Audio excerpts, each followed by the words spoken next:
All right, it's your girl Kia from Worldviews, and I'm here to tell you how you can start your business in Kenya through our local company, Views of Africa. So we're here on our main page, Worldviews. Click the business tab. Once you click the business tab, it will redirect you to our Views of Africa page. Scroll down to the bottom, and you will find our Views of Africa Business Center. We offer 3 standard business packages. We have our deluxe, royal, and VIP.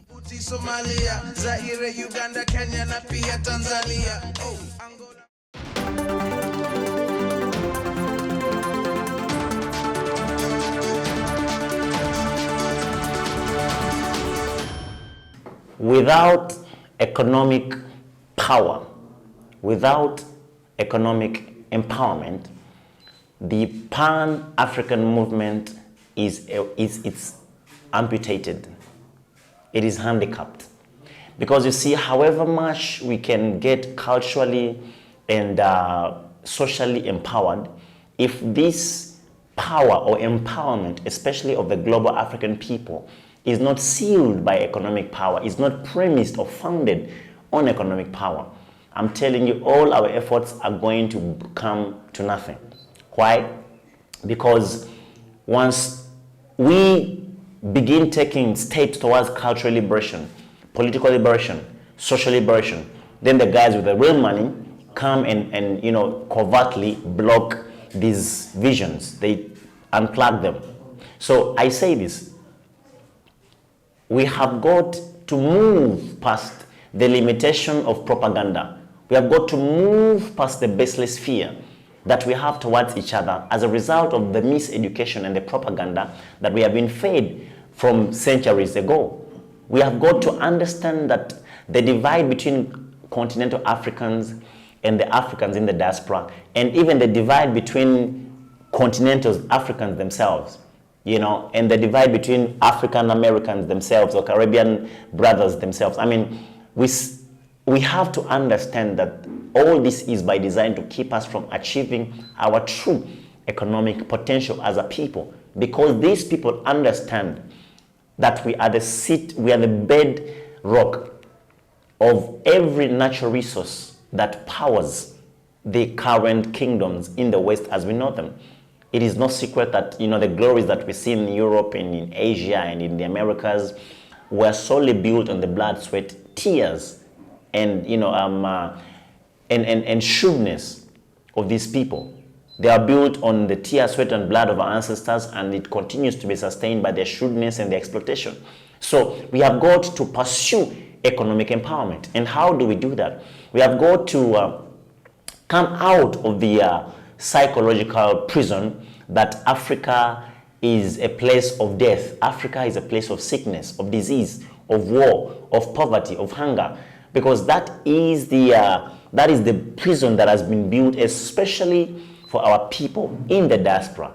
But then, surprisingly, I make sure that I meet every person that sends me communication that they're here. I actually make sure that I meet them, and when I meet them, I ask them, tell me honestly, have you experienced resentment? And all of them have said no. And actually, they go ahead to, I've met with Brother Jerome, I've met with Brother Jerry, Sister Joanne, and a number of people that have left the US and come here. And I tell them, tell me sincerely, have you faced resentment? And they said no. Tell me, have you found zebras and lions in the airport? They say no. Have you experienced any of the the propaganda that you're being told in the US?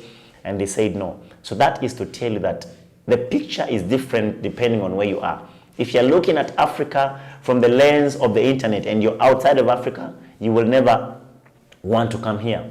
But if you actually make that trip, actually making that trip is the first step towards breaking the psychological and emotional barriers that have been erected.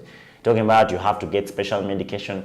All those things are meant to keep us away from economic collaboration, because our brethren in the diaspora, to be honest, are there more woke than we on the continent, and they have a desire to build the motherland, working with the continentals on the ground. And that can only lead to economic empowerment. Once we are empowered economically, we can stand up to the political oppression. We can stand up to the cultural exploitation. We can stand up to the social exploitation, to the media propaganda. But if we don't have economic power, if we do not translate our anger, the hatred of our oppression, if we don't translate that hunger and anger and that crave into collaborative economics, believe me, our movement, our struggle, this vision of global African unification and global African liberation, it is not going to be achieved. But thank God that we have some people that are moving towards that direction. And we encourage our people in the diaspora. Forget about Googling Africa, Googling different countries of Africa on the internet. No. Because the information that you get there is actually information that has been put there by the very people that don't want you to come home. So I say this in conclusion. Economic empowerment will be the seal. It has to be the bedrock, the foundation upon which our global African liberation struggle is premised. Now more than ever. Without the money, we don't have any say in the banks. Without the money, we have no say in the education system. Without the money, we have no say in agriculture. Without the money, we have no say in the political machinery. Without the money, we have no say in entertainment and in the media. Without money, we can do nothing to influence the different spheres upon which society sits. So, till next time, I hope to see you very soon, and also to remind you about the first edition of the African Diaspora Investment and Community Expo 2022, which has been temporarily set to October 2022 right here in Kampala, Uganda. We shall be discussing community. By community, I mean citizenship, repatriation, investment opportunities. It will be an opportunity for you guys to interface with the government, and thank God we are inviting different leaders of government and leaders of industries in other African nations to come and be in attendance. So it is a wonderful opportunity for, especially for those that are seeking to, set up shop on the motherland, establish family businesses, or, launch major investments. At least in Uganda, the government is giving land to investors that have the financial resources to develop and invest in that land. And then in return,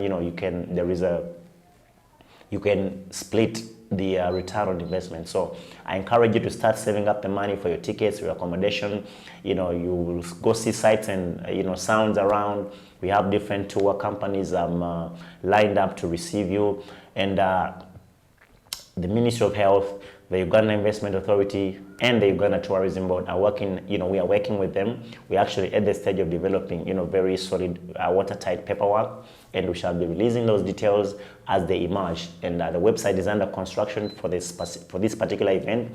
I encourage you, people, do not miss this wonderful, momentous event. So till next time, I hope to see you. Be sure to drop me an email if you need clarification, if you want to be a part of the force that is helping us to do some mobilization. I know we already have some volunteers in the US, and in New Zealand we have a sister. So if you want to be a part of this, please be sure to email me, and I'll be glad to direct and share information on how we can make this happen with excellence, the Lord helping us. Thank you for watching.